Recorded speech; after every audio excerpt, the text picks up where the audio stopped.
Hey everyone, welcome to our video on domestic electric circuit in which we are going to discuss how electricity is transmitted to our home, different type of wires used. So at the end of the video, you have a clear understanding of this topic and their related real life phenomena. So let's start with the basics. Before coming to domestic electric circuit, you have to know about the alternating current as well as direct current. तो अभी तक अगर आपने इस channel को subscribe नहीं किया है, जल्दी से जाके सब्सक्राइब बटन को हिट करें, नोटिफिकेशन बेल को ऑन करें ताकि आने वाली अपकमिंग वीडियोस की नोटिफिकेशन आपको मिलती रहे। So let's start. Domestic electric circuit start करने से पहले बच्चे आपको पता होना चाहिए अल्टरनेटिंग करंट और डायरेक्ट करंट के बारे में। तो चलिए पहले जानते हैं कि अल्टरनेटिंग करंट और डायरेक्ट करंट है क्या। करंट हम ऑलरेडी डिस्कस कर चुके हैं। The current is defined as the rate of flow of electric charge I is equal to Q divided by time T। तो here I will represent the current and it is measured in ampere. Q is the charge which is measured in coulomb and T represent the time. So current will be defined as the rate of flow of electric charge. Now if the charge is flow in one direction then it is termed as direct current, and if the charge is flow in two directions यानी कि x axis और y axis यानी means इसकी जो polarities हैं क्या है time के साथ चेंज करेंगी, then it is termed as alternating current. तो direct current will be represented as shown in the figure. यहाँ पे जो direct current है it will travel only in one direction, not in two directions. तो यहाँ पे जो इसकी पोलैरिटीज है टाइम के साथ चेंज नहीं कर रही है, कैसे हैं टाइम एक्सिस के साथ पैरेलल है, तो it will represent the direct current. Then comes to its frequency. Frequency represent the number of time the cycle will repeat. तो यहाँ पे कोई साइकिल तो नहीं बन रही है, तो यहाँ पे जो फ्रीक्वेंसी है डायरेक्ट करंट की कितनी होगी, the direct current frequency is 0. Polarities भी चेंज नहीं हो रही है, polarity will also remain fix. किस तरह से इसको जनरेट कर सकते हैं, तो it is generated by batteries, electrochemical of photovoltaic cells, generators में क्रिएट कर सकते हैं. इसको जनरेट किया जा सकता है कैसे, वहां पे जो कम्यूटेटर यूज करते हैं तो वहां पे स्प्लिट रिंग को एज अ कम्यूटेटर यूज करके डीसी करंट को जनरेट किया जा सकता है. As well as rectifier also work on the principle of direct current. The most common use is electroplating. Electroplating क्या होती है बच्चे, इलेक्ट्रोप्लेटिंग नाम से ही क्लियर है, दो वर्ड से मिलकर बनी है इलेक्ट्रोप्लेटिंग. तो इलेक्ट्रोप्लेटिंग क्या है, एक तरह का मेथड है जिसमें क्या करते हैं, एक मेटल को दूसरे मेटल के ऊपर क्या करते हैं, डिपॉजिट कराते हैं. किसके प्रेजेंस में, एक मेटल सॉल्ट के प्रेजेंस में, एक एक्वस सॉल्यूशन के प्रेजेंस में ये पूरी फिनोमिना अकर होती है. इस पूरे प्रोसेस को क्या बोला जाता है, कौन सी प्रोसेस हो सकती है, that process is known as hydrolysis. कहां इसको यूज कर सकते हैं, तो इस प्रोसेस को कहां यूज करते हैं बच्चे, इस प्रोसेस को इंडस्ट्रीज में यूज करते हैं, डेकोरेटिव आर्ट्स में यूज करते हैं. क्यों यूज किया जाता है, जो उसकी सरफेस क्वालिटीज हैं उसको इंप्रूव करने के लिए. सरफेस क्वालिटीज क्या हो सकती हैं, कोरोजन रेजिस्टेंस बनाना, लुब्रिकेशन इंप्रूव करना, इलेक्ट्रिकल कंडक्टिविटी इंप्रूव करना, as well as reflectivity and appearance. तो इन सब फैक्टर्स को, इन सब क्वालिटीज को इंप्रूव करने के लिए कौन से प्रोसेस का यूज किया जाता है, इलेक्ट्रोप्लेटिंग प्रोसेस का यूज किया जाता है. और क्या इसके एडवांटेज है, यहाँ पे जो पावर लॉस है ट्रांसमिशन के टाइम पे, जब आप डायरेक्ट करंट को ट्रांसमिट कराते हो from one point two another point, तो यहाँ पे जो ट्रांसमिशन है वो क्या होता है, ज्यादा होता है. तो ये इसके एडवांटेज नहीं है, ये क्या है, इसकी डिसएडवांटेज है, क्योंकि इसमें जो पावर लॉस है ऑल्टरनेटिंग करंट के कंपेरिजन में काफी ज्यादा होता है. और कहाँ पे इसको यूज कर सकते हैं, it is used in television. Okay तो बच्चे इस टॉपिक से आपको क्या पूछा जा सकता है, डायरेक्ट करंट के यूजेस पूछे जा सकते हैं, as well as direct current और अल्टरनेटिंग करंट में आपको डिफरेंस पूछ सकते हैं. और मोस्ट इंपॉर्टेंट क्वेश्चन इसमें बनता है फ्रीक्वेंसी के बेसिस पे, आपको फ्रीक्वेंसी पूछ सकते हैं कि डायरेक्ट करंट की कितनी होती है और अल्टरनेटिंग करंट की कितनी होती है. तो आपको ये फ्रीक्वेंसी भी पता होनी चाहिए, आपको ये भूलना नहीं है. फ्रीक्वेंसी किसको रिप्रेजेंट करती है, the number of time the cycle will repeat it. तो यहाँ पे किसी तरह की कोई साइकिल तो नहीं बन रही है, तो इस तरह से ये फ्रीक्वेंसी को रिप्रेजेंट करते हैं. एक पर्टिकुलर इंटरवल ऑफ टाइम में, टी टाइम में पूरा साइकिल कंप्लीट करने में ये कितनी फ्रीक्वेंसी से इसको कंप्लीट करता है. तो frequency will represent number of time the cycle will repeat. तो डीसी में डायरेक्ट करंट में किसी तरह का कोई साइकिल नहीं बनता, तो फ्रीक्वेंसी क्या है, 0 है. Next comes to alternating current. Alternating current it will represent electric current in which the direction reverse periodically and its magnitude continuously change with time. Okay, तो alternating current this axis will represent the amplitude, ये जो height है इस wave की ये किसको represent करेगी, इसकी एम्पलीट्यूड को, in positive direction as well as also in negative direction. तो इसमें इसके अपर पार्ट को क्रस्ट बोलते हैं और जो लोअर पार्ट है उसको ट्रफ बोलते हैं वेव को, and this wave is sine wave. तो यहाँ पे जो इसकी पोलैरिटीज हैं आप देखोगे, एक बार पोलैरिटी अपवर्ड डायरेक्शन में है, देन पॉजिटिव नेगेटिव डायरेक्शन में है, देन पॉजिटिव फिर नेगेटिव, पॉजिटिव फिर नेगेटिव। तो यहाँ पे जो इसकी पोलैरिटी है, किसकी पोलैरिटी, इलेक्ट्रिक करंट की जो पोलैरिटी है रिवर्स कर रही है। हर उसमें क्या करेंगी, पहले पॉजिटिव है ऑल्टरनेटिवली रिवर्स करेंगी, और जो इसका मैग्नीट्यूड है कंटिन्यूअसली टाइम के साथ क्या कर रहा है, चेंज कर रहा है। अब यहाँ पे क्या मिल रही है आपको, साइकिल्स मिल रही है, आपको साइकिल्स दिखाई दे रही है। तो यहाँ पे कुछ ना कुछ क्या होगी, इसकी फ्रीक्वेंसी भी हो, तो यहाँ पे इसकी कुछ ना कुछ क्या होने वाली है, फ्रीक्वेंसी भी होने वाली है। तो चलिए बात करते हैं इसकी फ्रीक्वेंसी की। The frequency of AC is 50 hertz. तो फ्रीक्वेंसी कितनी है बच्चे यहाँ पे इसकी, ऑल्टरनेटिंग करंट की 50 हर्ट्ज। जो डायरेक्शन है करंट की वो भी क्या कर रही है, रिवर्स कर रही है in equal interval of time, as well as polarities will also change after a fix interval of a time. एक fix interval of a time में क्या करेंगी, पोलैरिटीज क्या करती हैं, चेंज करती हैं। जैसे कि the it will represent 0 to time t,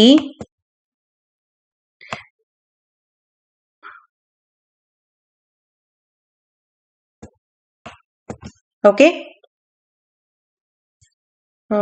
इसको थोड़ा सिंप्लीफाई करके मैं आपको समझाती हूँ। 0 and it will represent t। तो यहाँ पे कितना टाइम होगा, t/2। तो हर t/2 टाइम के बाद क्या करेगी, जो वेव है अपनी पोलैरिटीज चेंज करेगी, 0 से t/2, then come to this point t। तो यहाँ पे हर टाइम में क्या करती है, फिक्स टाइम में जो पोलैरिटीज है वो चेंज होंगी। जो एसी करंट है कितने टाइम में, एवरी 1/100 सेकेंड टाइम में जो पोलैरिटीज है क्या करते हैं, अपने डायरेक्शन चेंज करती है। जो यहाँ पे पावर का लॉस है वो भी क्या होता है, कम होता है, loss of power is less. तो यहाँ पे जो कॉस्ट ऑफ ट्रांसमिशन है वो भी क्या आती है, कम आती है। इसको कहाँ यूज करते हैं, करंट को लॉन्ग डिस्टेंस पे अगर ट्रांसमिट करना है तो वहां पे कौन से करंट को यूज करते हैं, वहां पे ऑल्टरनेटिव करंट को यूज किया जाता है। तो ये थे आपके दो topic, alternative current and direct current. Question मैं आपको बता चुकी हूँ किस तरह से आपसे पूछ सकते हैं। Okay okay, so let's start domestic electric. So let's start the domestic electric circuit, और जानते हैं किस तरह से इलेक्ट्रिसिटी पावर स्टेशन से हमारे घर में एंटर करती है। Let's start. तो बेसिकली दो तरह की वायर्स हैं, live wire and neutral wire. Live wire, इसके ऊपर रेड कलर की इंसुलेशन होती है। इस वायर को डेंजरस वायर और हॉट वायर भी बोलते हैं। क्यों बोलते हैं, क्योंकि इसका जो पोटेंशियल है वो काफी ज्यादा हाई होता है and it is at 220 volt. और जो न्यूट्रल वायर है इसके ऊपर ब्लैक कलर की इंसुलेशन होती है and it is at 0 potential. Okay, तो ये दो तरह की वायर्स क्या करती है, करंट को सप्लाई करती है हमारे घर तक। आपने अपने घर में इस तरह की आपने ये प्लग देखे हैं, इस प्लग में 3 तरह के आपने इस तरह से होल देखे हैं, one for the live wire and the second one for the neutral wire. Okay, तो यहाँ पे क्या है बच्चे, आपकी ये जो सर्किट है आप देख रहे हो, ये तीनों सर्किट किस तरह से लगे, पैरेलल में कनेक्ट है। ये तीनों सर्किट्स एक दूसरे के पैरेलल में है। पैरेलल कॉम्बिनेशन हमने क्यों यूज किया, क्योंकि अगर आपने इसको ऑन किया है तो यहाँ पे जो पोटेंशियल है वो किसको मिले, सिर्फ इस ही सर्किट को मिले, यही सर्किट ऑपरेट करे और बाकी 2 सर्किट ऑपरेट ना करे। दैट्स वाई आपने इन सर्किट्स को कैसे यूज किया है, पैरेलल में यूज किया है, और ये हम ऑलरेडी पहले भी डिस्कस कर चुके हैं, why parallel combinations are preferred. Okay, तो यहाँ पे क्या है बच्चे, यहाँ पे 2 तरह के फ्यूज यूज किए जाते हैं। अब ये जो आपका प्लग है, यहाँ पे आप मानो आप किसको यूज कर रहे हो, आप ट्यूबलाइट के लिए इसको यूज कर रहे हो, फैन के लिए यूज कर रहे हो। ओके, तो यहाँ पे क्या है बेटा, यहाँ पे क्या लगा होगा, एक फ्यूज वायर लगा होगा। ओके, यहाँ पे लगा है आपका एक फ्यूज जिसकी रेटिंग कितनी है, 5 एम्पियर। 5 एम्पियर क्यों, क्योंकि ये जो अप्लायंसेज हैं आपके, ये छोटे अप्लायंसेज है, ये ज्यादा पावर कंज्यूम नहीं करेंगे, इनकी जो पावर रेटिंग है वो क्या होती है, स्मॉल होती है। तो यहाँ पे इसकी जो पावर कितनी है, इसकी जो रेटिंग है वो कितनी रखी गई है, 5 एम्पियर रखी गई है। तो यहाँ पे किसका यूज किया गया, एक फ्यूज का यूज किया गया। इन केस क्या हो कि अगर बाय डिफॉल्ट जो पावर सप्लाई है, जो पावर है वो एकदम से इंक्रीज करे, आपका जो यहाँ पे अप्लायंस कनेक्ट है ये क्या करे, डैमेज ना हो, तो उसको प्रोटेक्ट करने के लिए क्या यूज किया गया, यहाँ पे एक फ्यूज को यूज किया गया जिसकी रेटिंग कितनी है, 5 एम्पियर। अगर यहाँ पे जो करंट की सप्लाई है क्या होगी, ऑटोमेटिकली इससे थोड़ी ज्यादा होगी, तो ये अपने आप क्या करेगी, जो फ्यूज वायर है वो मेल्ट हो जाएगी और जो आपका अप्लायंस यहाँ पे कनेक्ट है वो क्या हो जाएगा, बच जाएगा। इन केस अगर यहाँ पे क्या है, आप एक साथ बहुत सारे डिवाइसेस को अटैच करते हो, कनेक्ट करते हो, तो उससे क्या होगा, ओवर हीटिंग हो सकती है, अप्लायंस क्या हो सकता है, डैमेज हो सकता है। तो उसको भी प्रोटेक्ट करने के लिए, उसको प्रोटेक्ट करने का काम किसका है, इस फ्यूज का ही है। नाउ ये तो थी आपकी एक सिंपल सी बात किसकी, आपके ट्यूबलाइट की, फैंस की, मतलब छोटे अप्लायंसेस की। बट इन केस रेफ्रिजरेटर हैं, गीजर्स हैं, आयरन है, ठीक है, इन बड़े अप्लायंसेस के लिए क्या होगा, क्या उनके लिए भी हम ये स्मॉल रेटिंग के सर्किट यूज कर सकते हैं? तो उसके लिए क्या होगा बेटा, यहाँ पे एक दूसरा सर्किट कनेक्ट होगा इस तरह से, जिसके लिए रेटिंग कितनी रखी गई होगी, यहाँ पे 15 एम्पियर रेटिंग रखी गई होगी। यहाँ पे जो फ्यूज यूज करेंगे उसकी रेटिंग कितनी होगी, 15 एम्पियर। ये किसके लिए होगा, जो आपके बड़े अप्लायंसेस हैं, जैसे कि आपका एयर कंडीशनर है, आपके गीजर्स हैं, रेफ्रिजरेटर है, इनके लिए जो रेटिंग है, जो सर्किट है, वो ज्यादा यूज किया जाता है। यहाँ पे इसको जो पावर चाहिए होती है, जो पीछे से करंट की सप्लाई आ रही होगी, यहाँ से क्या करेगी, ये ज्यादा पावर कंज्यूम करेंगे। तो उसके लिए यहाँ पे एक अलग से क्या होगा, एक पैरेलल कॉम्बिनेशन कनेक्ट होगा। कैसे कनेक्ट होंगे, एक दूसरे के साथ पैरेलल में। घर में क्या होते हैं, यहाँ पे अभी सिर्फ मैंने ये 2 सर्किट की बात की है, घर में 10 से 20 सर्किट्स कनेक्ट होते हैं, ठीक है। कैसे कनेक्ट होंगे, अब यहाँ पे ये जो करंट की सप्लाई हो रही है, अब डिफरेंट डिफरेंट सर्किट्स को सप्लाई चाहिए, तो इसको सप्लाई करने का काम किसका है, यहाँ पे एक डिस्ट्रीब्यूशन बॉक्स का। इस डिस्ट्रीब्यूशन बॉक्स के थ्रू क्या करते हैं, ये पूरी जो आपकी सप्लाई है ये डिस्ट्रीब्यूट होती है। डिस्ट्रीब्यूशन बॉक्स के अंदर आपके मेन स्विच हैं, फ्यूजेस होते हैं हर सर्किट के लिए, ओके। तो 5 ampere for the small devices, for the small appliances, and 15 ampere for the आपके बिग अप्लायंसेस, जहां पे इसको ज्यादा पावर, ज्यादा करंट कंज्यूम करनी पड़ती है, ज्यादा पावर कंज्यूम करनी पड़ती है, ओके। अब यहां से जब ये डिस्ट्रीब्यूशन बॉक्स है, डिस्ट्रीब्यूशन बॉक्स अब जो आपका जो इलेक्ट्रिसिटी जनरेट कर रहा है, आपका बिल किसके बेसिस पर आएगा, मीटर के बेसिस पे आएगा। तो वहां पे क्या लगे, आपका एक इलेक्ट्रिसिटी मीटर कनेक्ट होता है। इलेक्ट्रिसिटी मीटर की हेल्प से क्या करते हैं, वहां पे वो रीडिंग को नोट डाउन कर लेते हैं कि आपने इतनी पावर कंज्यूम की है, और उस पावर कंज्यूम यूनिट्स के बेसिस पे आपको जो बिल है वो पे करना पड़ता है, ठीक है। अब बेटा यहाँ पे एक होल आपको और दिखाया गया है, दैट इज ये जो होल है, ये होल, दिस वन। अब बाय डिफॉल्ट इन केस अगर क्या है, अगर किसी अप्लायंस से करंट लीक करना स्टार्ट कर दे ड्यू टू द लीकेज, क्या होगा, अगर वहां से करंट लीक कर रहा है, चार्ज लीक कर रहा है, तो जो पर्सन उस अप्लायंस को यूज कर रहा है उसको क्या लग सकता है, शॉक लग सकता है। तो उसको बचाने के लिए ये जो थर्ड होल है, ये किसको रिप्रेजेंट करता है, अर्थ वायर को। ये किसके साथ कनेक्ट है, ये आपके ग्राउंड के साथ कनेक्ट है, और ऑटोमेटिकली जो चार्ज वहां पे लीक कर रहा है, ये कहाँ चला जाएगा, आपके ग्राउंड में ट्रांसफर हो जाएगा। This third hole is for the ground wire, और इसको क्या बोला जाता है, अर्थ वायर। तो इसका बेसिकली क्या रोल है, to protect the person from the shock, from the severe shock. क्यों, क्योंकि जो एक्स्ट्रा चार्ज वहां से लीक हो रहा होगा, किसी तरह का कोई भी चार्ज लीक हो रहा होगा, तो उससे क्या होगा, वो ट्रांसफर हो जाएगा automatically in the ground, okay. तो ये सिचुएशन कब हो सकती है, रेन स्टॉर्म में अकर हो सकती है। तो हमने यहाँ पे 2 तरह के केसेस डिस्कस किए। एक मैंने आपको बात की, यहाँ पे हम यूज करें एक फ्यूज का। तो फ्यूज वाला जो मेथड है बेटा, ये मेथड बहुत ही ओल्ड टेक्नोलॉजी है। अब बेसिकली क्या यूज किए जाते हैं, सर्किट ब्रेकर यूज किए जाते हैं। यहाँ पे क्या है, जब फ्यूज वायर को यूज करते हैं, अगर फ्यूज मेल्ट हो गया तो आपको दोबारा वो वायर चेंज करनी पड़ती है, एंड देन आपका जो सर्किट है वो कंप्लीट होता है, और फिर से दोबारा जो करंट है वो फ्लो करना स्टार्ट कर देगा। लेकिन अब जो सर्किट ब्रेकर यूज किए जा रहे हैं, तो सर्किट ब्रेकर में किसी तरह की कोई भी वायर मेल्ट नहीं होती है। The circuit breaker is MCB, miniature circuit breaker. ये न्यू टेक्नोलॉजी है जिसको घर में यूज किया जाता है। अगर क्या है, इन केस ओवरलोडिंग हुई है या शॉर्ट सर्किट में क्या होगा, अगर इन केस जैसे कि रेनस्टॉर्म के टाइम पर लाइव वायर और neutral wire they come in contact, तो वहां पे कौन सी सिचुएशन अक्कर हो सकती है, वहां पे शॉर्ट सर्किट की जो प्रॉब्लम है वो अक्कर हो सकती है। तो इस प्रॉब्लम को बचाने के लिए किसका यूज किया जाता है, सर्किट ब्रेकर्स का यूज किया जाता है, ताकि आपके जो अप्लायंसेज यहाँ पे कनेक्ट हैं, डिफरेंट डिफरेंट अप्लायंसेज, वो क्या हो जाए, आपकी बच जाए। तो यहाँ पे किसका यूज करते हैं, सर्किट ब्रेकर को एट प्रेजेंट यूज किया जाता है। तो इस तरह से पूरा जो आपका सप्लाई है, डोमेस्टिक इलेक्ट्रिक सर्किट आपका कुछ इस तरह से दिखाई देता है, और इस तरह से जो पूरी सप्लाई है वो अक्कर होती है। तो एक बार मैं थ्योरी के टर्म्स में भी आपको बता देती हूँ, अभी मैंने सिर्फ आपको डायग्राम एक्सप्लेन किया है। तो इलेक्ट्रिसिटी बच्चे किस तरह से जनरेट होती है, तो इलेक्ट्रिक पावर स्टेशंस पे जनरेट हुई है, पोल्स के थ्रू, जो आपके खंबे लगे होते हैं घर के बाहर, उनके थ्रू वायर्स में होती हैं, उसके थ्रू क्या करती हैं, अंडरग्राउंड केबल्स और वायर्स के थ्रू क्या होते हैं, इलेक्ट्रिक पोल्स की हेल्प से हमारे घर तक, हमारे घर की जो मेन सप्लाई है वहां तक ट्रांसमिट होती हैं। वहाँ पे 3 तरह के वायर्स आपको देखने के लिए मिलेंगे, live wire, neutral wire and earth wire. जो लाइव वायर है वो पॉजिटिव टर्मिनल पे होती है, यानी कि हाई पोटेंशियल पर होती है। इंसुलेशन कैसी होती है उसके ऊपर, रेड इंसुलेशन होती है। इसको डेंजर वायर भी बोलते हैं। और कौन सी वायर बोलते हैं, हॉट वायर। क्यों? क्योंकि इसका जो पोटेंशियल है वो काफी ज्यादा हाई है और इंडिया में स्टैंडर्ड कितना सेट किया गया है, 220 वोल्ट सेट किया गया है। न्यूट्रल वायर जो नेगेटिव टर्मिनल पे होती है, इसकी इंसुलेशन ब्लैक कलर की होती है और जो पोटेंशियल है वो 0 होता है।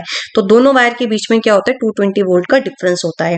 ये जो वायर्स हैं आपकी इलेक्ट्रिसिटी मीटर के थ्रू किस में पास की जाती हैं, आपके मेन फ्यूज में, जो आपका डिस्ट्रीब्यूशन बॉक्स लगा है वहां पे सप्लाई की जाती है। और वहां पे क्या प्रेजेंट है, आपके सर्किट ब्रेकर प्रेजेंट है डिफरेंट डिफरेंट सर्किट के लिए। फिर जो आपका मेन स्विच है वो किसके साथ कनेक्ट है, it connect to the line wire. एक पर्टिकुलर मेन लाइन के थ्रू क्या है, आपकी हाउस में जो सप्लाई है वो फेसेस के थ्रू आपकी सप्लाई होती है। These wire are connected, these wire supply electricity. और जो ये वायर्स हैं, लाइव वायर और न्यूट्रल वायर, ये क्या करती हैं, इलेक्ट्रिसिटी सप्लाई करती हैं डिफरेंट सर्किट्स को। उसके बाद मैं आपको 2 तरह के सर्किट भी बता चुकी हूँ। 15 एम्पियर ये हाई अप्लायंसेस के लिए होता है और जो 5 एम्पियर है ये स्मॉल अप्लायंसेस के लिए होता है, जैसे कि आपकी ट्यूबलाइट है और आपका टीवी है।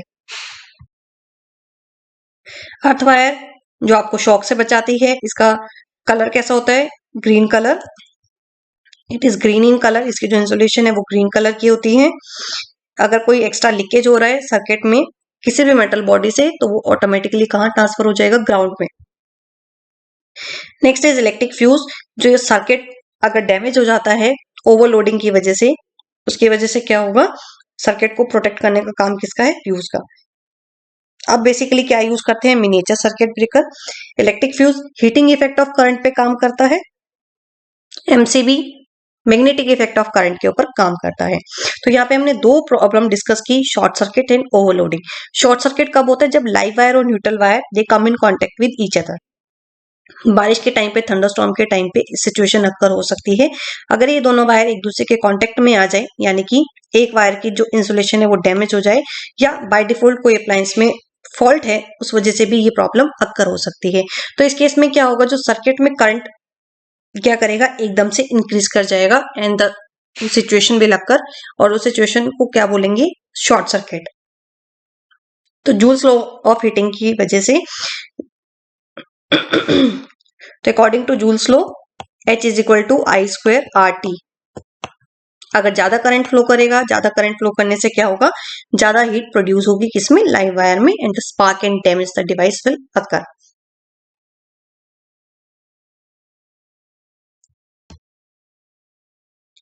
तो नेक्स्ट बच्चे यहाँ पे 2 प्रॉब्लम मैंने आपके साथ डिस्कस की, कौन कौन सी अक्कर हो सकती है, शॉर्ट सर्किट की और ओवरलोडिंग की। शॉर्ट सर्किट की प्रॉब्लम में क्या होगा बच्चे, लाइव वायर और न्यूट्रल वायर, ये दोनों वायर क्या होंगी, एक दूसरे के कांटेक्ट में हो जाएंगी। मेनली ये प्रॉब्लम कब होती है, रेनस्टॉर्म, जब रेनी सीजन होता है या थंडरस्टॉर्म हो, उस टाइम पे ये प्रॉब्लम अक्कर हो सकती है। क्या होगा, या तो 2-3 केसेस होते हैं जिस वजह से शॉर्ट सर्किट अक्कर हो सकता है, या वायर की जो इंसुलेशन है वो डैमेज हो जाए, या जो अप्लायंस है बाय डिफॉल्ट क्या है, उसमें कोई प्रॉब्लम है, उस वजह से भी शॉर्ट सर्किट हो सकता है। क्या होगा इस सिचुएशन में, शॉर्ट सर्किट की सिचुएशन में जो करंट है वो एकदम से क्या करेगा, इंक्रीज करता है। तो आपने पढ़ा है Joule's law of heating. According to Joule's law H is equal to I square RT। तो अगर क्या है, करंट ज्यादा फ्लो कर रहा है, करंट ज्यादा और हीट के डायरेक्टली प्रोपोर्शनल है, अगर और करंट का क्या है, स्क्वायर, तो करंट इंक्रीज कर रहे हैं तो हीट कितनी प्रोड्यूस होगी, 4 टाइम्स, उसका स्क्वायर हो जाएगा, उससे 2 गुनी हीट वहां पे प्रोड्यूस होगी, जिसकी वजह से क्या होगा, जो सर्किट है वो ब्रेक हो जाएगा, जो डिवाइस है ब्रेक हो जाएगा, स्पार्क प्रोड्यूस होगा and the wiring will be melt. Next is overloading. Overloading की फिनोमेना कब अक्कर होती है, ये एक्सीडेंटली हो सकती है, कि एक्सीडेंटली जो सप्लाई वोल्टेज आ रही है 220 वोल्ट, उससे एकदम से थोड़ी हाई वोल्टेज सप्लाई आई, उससे भी ये ओवरलोडिंग की प्रॉब्लम अक्कर हो सकती है। या आप एक सिंगल सॉकेट के अंदर बहुत सारे अप्लायंसेस एक साथ कनेक्ट कर दो, उससे भी ओवरलोडिंग की प्रॉब्लम अक्कर हो सकती है। यहाँ पे क्या है, टोटल करंट, जो अप्लायंस करंट बियर कर सकता है एक टाइम पे, क्या होगी उसकी, जो आपने बहुत सारे अप्लायंसेस एक साथ कनेक्ट किए, हर अप्लायंस को करंट चाहिए, तो उसने ज्यादा करंट पीछे से खींचा, तो उसकी जो बियरिंग कैपेसिटी है एक टाइम पे वो ज्यादा हो गई, अपनी लिमिट से क्या हो गई, ज्यादा हो गई, तो वहां पे वो सॉकेट क्या हुआ, गर्म हुआ, हीटअप हुआ, and this is known as overloading. Okay, तो इस तरह से ये दो प्रॉब्लम यहाँ पे शॉर्ट सर्किट और ओवरलोडिंग की अक्कर हो सकती है। तो आज के लिए इतना ही, कल फिर मिलेंगे एक न्यू वीडियो के साथ, तब तक के लिए बाय बाय।